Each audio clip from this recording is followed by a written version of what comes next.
বিসমিল্লাহির রহমানির রহিম। শ্রোতা বন্ধুরা, আশা করি সকলেই ভালো আছেন। তো অন্যান্য দিনের মতো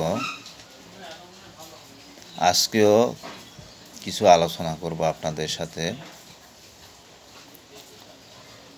যেটা দ্বারা আপনারা কিছু জিনিস জানতে পারবেন, বুঝতে পারবেন, নিজেও কিছু জিনিস উপলব্ধি করতে পারবেন।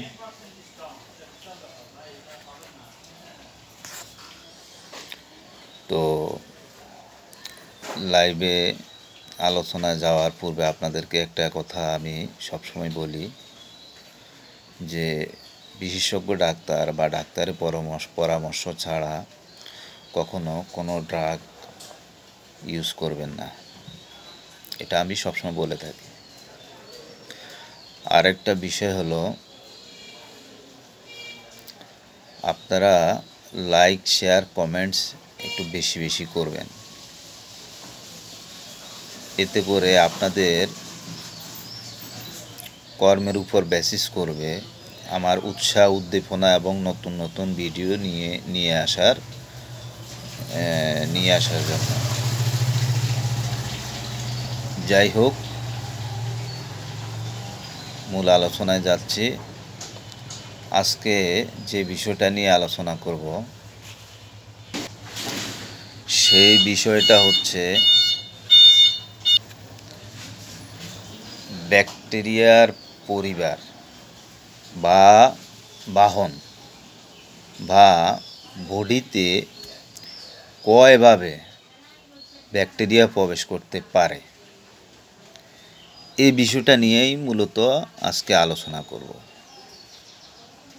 ড্রাগ নিয়েও কিছু আলোচনা করব, অর্থাৎ ঔষধ নিয়ে।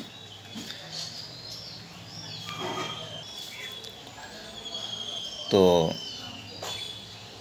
আগে আমরা জেনে নেই যে 3 ভাবে বডিতে ব্যাকটেরিয়া প্রবেশ করে। 1 নাম্বার হচ্ছে বায়োকেমিক্যালি, কেমিক্যাল বলতে তো আপনারা বুঝেন।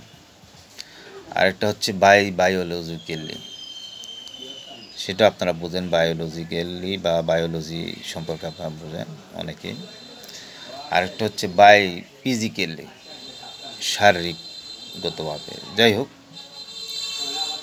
আপনারা অনেকে বুঝেন বিষয়গুলো, অর্থাৎ বায়োকেমিক্যালি, বায়োলজিক্যালি, ফিজিক্যালি। এখন আমি যদি প্রশ্ন করি, হোয়াট ইজ বায়োঅ্যাবিলিটি, তো বায়োঅ্যাবিলিটি সম্পর্কে যদি একটু বলি, তাহলে সেটা হচ্ছে ড্রাগটা বডিতে যাওয়ার পর রক্তে পৌঁছাতে যে সময়টা লাগে সেটাই হচ্ছে বায়োঅ্যাবিলিটি, অর্থাৎ তাকেই বায়োঅ্যাবিলিটি বলে। আসলে আলোচনা একদিক থেকে আরেক দিকে ডাইভার্ট হয়ে যায় অনেক সময়, একটার সাথে একটা রিলেটেড। তো যাই হোক, এখন আমি একটা প্রোডাক্টের কথা বলবো, যেমন ফ্লুরোকুইনোনল অ্যান্টিবায়োটিক। ফ্লুরোকুইনোনল অ্যান্টিবায়োটিকগুলো ইউটিআই এর ক্ষেত্রে এবং মহিলাদের ক্ষেত্রে 93% কাজ করে। কয় পার্সেন্ট বললাম? 93%। তবে 31% সাইড এফেক্ট আছে, অর্থাৎ 31% সাইড এফেক্ট আছে। এখন আপনাদের প্রশ্ন থাকতে পারে, ডোজ অফ ফ্লুরোকুইনোনল অ্যান্টিবায়োটিক, অর্থাৎ ফ্লুরোকুইনোনল অ্যান্টিবায়োটিকগুলোর ডোজ কত ধরন হতে পারে, কীরকম হতে পারে। তো যাই হোক, তীব্র কিন্তু জটিল না, তীব্র কিন্তু জটিল না। এক্ষেত্রে 100 মিলিগ্রাম বা 200 milligram twice daily, total 3 days, অর্থাৎ দিন 2 বার, মোট 3 দিন। এটা কি কিসের ক্ষেত্রে? তীব্র কিন্তু জটিল না সেক্ষেত্রে।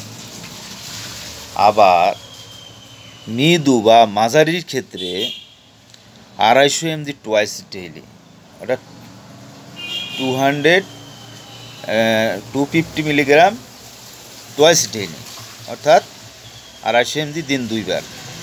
এটা কতদিন পর্যন্ত খাওয়া যায়? 7 to 14 ডেজ, অর্থাৎ 7 থেকে 14 দিন।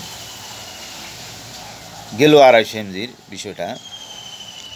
আবার মারাত্মক বা জটিলের ক্ষেত্রে, মারাত্মক বা জটিলের ক্ষেত্রে 500 milligram twice daily, 7 to 14 days, অর্থাৎ 500 mg করে দিন 2 বার আর 7 থেকে 14 দিন। এটা কোন ক্ষেত্রে? এটা হচ্ছে মারাত্মক বা জটিল ক্ষেত্রে। তাহলে আমরা ফ্লুরোকুইনোল অ্যান্টিবায়োটিকের কথা বললাম। ফ্লুরোকুইনোল অ্যান্টিবায়োটিকগুলো কোন ক্ষেত্রে কত মিলিগ্রাম এবং কত দিন যাবৎ খাওয়া যায়, এটা আপনারা একটু মনে রাখবেন। তবে ইনফেকশাস ডায়রিয়ার ক্ষেত্রে 1 গ্রাম, ইনফেকশাস ডায়রিয়ার ক্ষেত্রে 1 গ্রাম করে দিতে হয়, অর্থাৎ 1000 mg, যেটা অর্থাৎ 500 mg দুইটা ফ্লুরোকুইনোল, 1000 mg, 1000 mg হলো 1 গ্রাম, যাই হোক 1 গ্রাম দিতে হয়। এটাও টোয়াইস ডেইলি, তবে 7 to 14 ডেজ, ওই একই, মানে 7 থেকে 14 দিন, ঠিক আছে।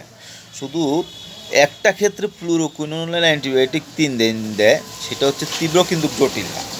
আবার সেটা এমজিও কম আছে, 100 থেকে 250 mg, আর বাকি সবগুলোই হচ্ছে 7 থেকে 14 দিন টোয়াইস ডেইলি। আচ্ছা, যাই হোক। আর মৃদু বা মাঝারি ক্ষেত্রে 250 mg টোয়াইস ডেইলি, 7 থেকে 14 দিন, সেটা হচ্ছে 250 mg, 500 mgটাও আমরা বললাম,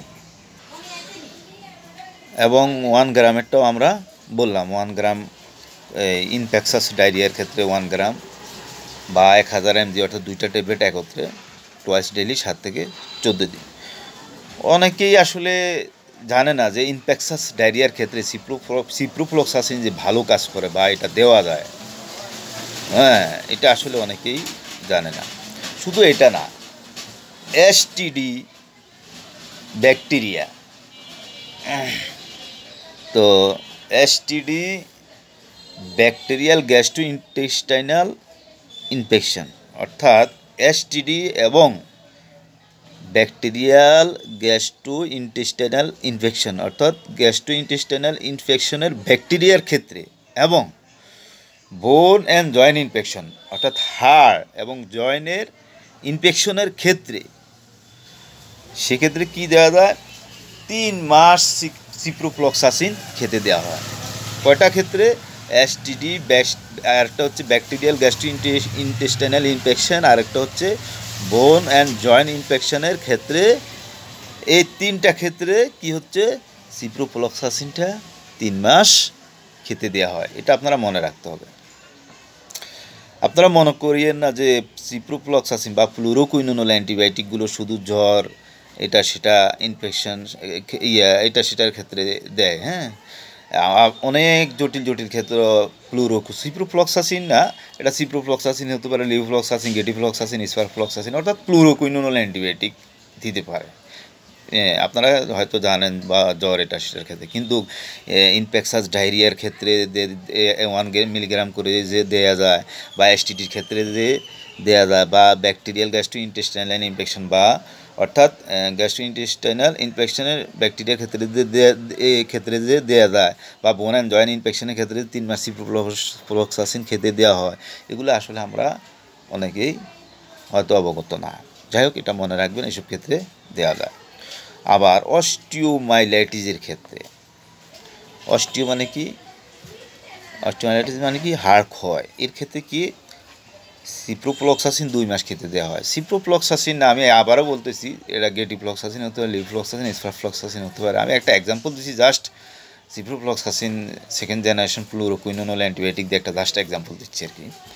যাই হোক, তো কী বললাম, অস্টিওমাইলাইটিসের ক্ষেত্রে সিপ্রোফ্লক্সাসিন ডাক্তাররা 2 মাস খেতে দেয়, এটাও আপনারা মনে রাখতে হবে। আবার আরও কিছু কাজেও সিপ্রোফ্লক্সাসিন দেওয়া যায়, সেটা হচ্ছে সার্জিক্যাল প্রোফাইল্যাক্সিস এবং সার্জারি কাজ করার আগে ফ্লুরোকুইনোনল অ্যান্টিবায়োটিক ব্যবহার করতে হয়, বা ডাক্তার সিপ্রোফ্লক্সাসিন বা ফ্লুরোকুইনোনল অ্যান্টিবায়োটিক ব্যবহার করতে দেয়। কোন ক্ষেত্রে? সার্জিক্যাল প্রোফাইল্যাক্সিস এবং সার্জারি কাজ করার আগে। এটাও আপনাদেরকে মনে রাখতে হবে, ফ্লুরোকুইনোনল অ্যান্টিবায়োটিক ডাক্তাররা দিয়ে থাকে। যাই হোক, আরও কিছু বিষয় আছে। এছাড়াও হাইপারপাইরেক্সিয়া এবং অস্টিওমাইলাইটিসের ক্ষেত্রেও সিপ্রোফ্লক্সাসিন দীর্ঘদিন যাবৎ ব্যবহার করা যায়। কি বললাম? হাইপারপাইরেক্সিয়া এবং অস্টিওমাইলাইটিসের ক্ষেত্রেও সিপ্রোফ্লক্সাসিন দীর্ঘদিন ব্যবহার করা যায়। দেখেন কতগুলা কাজে সিপ্রোফ্লক্সাসিন না মানে অর্থাৎ ফ্লুরোকুইনোনল অ্যান্টিবায়োটিক দেওয়া যায়। তাহলে কতটার কথা বললাম? হাইপারপাইরেক্সিয়া শুধু না, আমি আরও কতগুলো রোগের কথা বললাম, যেমন সার্জিক্যাল প্রোফাইল্যাক্সিস সার্জারি কাজ করার আগে, অস্টিওমাইলাইটিসের ক্ষেত্রে, এরপরে এসটিডি ব্যাকটেরিয়াল গ্যাস্ট্রোইন্টেস্টাইনাল ইনফেকশনের ক্ষেত্রে এবং বোন অ্যান্ড জয়েন্ট ইনফেকশনের ক্ষেত্রে। হ্যাঁ, আবার ওগুলা তো বললামই যে সিপ্রোফ্লক্সাসিন বা ফ্লুরোকুইনোনল অ্যান্টিবায়োটিক ওই যে তীব্র কিন্তু জটিল না, ক্ষেত্রে দেওয়া যায়। এরপরে মৃদু বা মাঝারি ক্ষেত্রে দেওয়া যায়, মারাত্মক বা জটিল ক্ষেত্রে দেওয়া যায়, ইনফেকশন ডায়রিয়ার ক্ষেত্রে দেওয়া যায়। কত কিছুর কথা বললাম, এগুলো আপনাদের কি মনে রাখতে হবে। তো যাই হোক, আমি আসলে আজকে ব্যাকটেরিয়ার পরিবার বা বাহন বা বডিতে কি কয়ভাবে ব্যাকটেরিয়া প্রবেশ করে সেটাও বললাম শুরুতে, এবং ড্রাগটা বডিতে যাওয়ার পর রক্ত পৌঁছাতে যে সময়টা লাগে তাকে কী বলে, তাকে বললাম বায়োঅ্যাবিলিটি, সেটাও আপনাদেরকে জানাই দিলাম যে সেটাও বিষয়টা। আর হলো ফ্লুরোকুইনোনল অ্যান্টিবায়োটিকটা মহিলাদের ক্ষেত্রে 93% কাজ করে, ইউটিআই এর ক্ষেত্রে, এবং 31% সাইড এফেক্ট আছে সেটাও বললাম। আর একটু আগে যা বললাম ফ্লুরোকুইনোনল অ্যান্টিবায়োটিকের কোন কোন কাজে খেতে হয়, কত এমনি, কতদিন, ইত্যাদি ইত্যাদি। যাই হোক, একটু লম্বা সময় ধরে আপনার ভিডিওটা শুনবেন, আশা করি উপকৃত হবেন। অন্যকেও উপকৃত হতে সহায়তা করবেন লাইক, শেয়ার এবং কমেন্টসের মাধ্যমে। আপনি যত বেশি বেশি শেয়ার করবেন অন্যরা তত বেশি উপকৃত হবে, লাইক দিবেন অন্যরাও উদ্বুদ্ধ হবে। হ্যাঁ, যাই হোক, এই কাজগুলো আপনারা করবেন। ঠিক আছে, আসসালামু আলাইকুম, ভালো থাকেন।